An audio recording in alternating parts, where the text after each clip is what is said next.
上一期我们聊到，就算把 CPF 退休金存到最高上限 ERS， 可能也只是满足基本生活。那想要更优质的生活怎么办呢？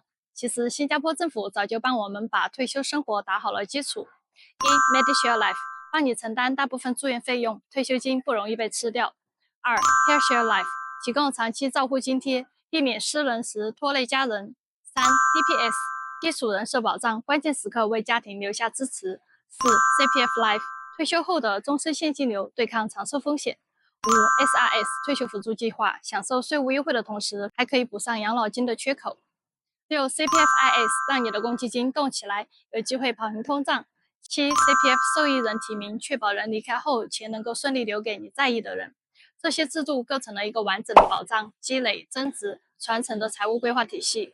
但前三项政府计划是基础保障，保障额度有限，真正想要维持生活质量、对抗通胀、补上缺口，通常需要搭配商业保障，结合 CPF Life 加 SIS 加自主投资来规划资金，才能形成退休规划的多脚架模式。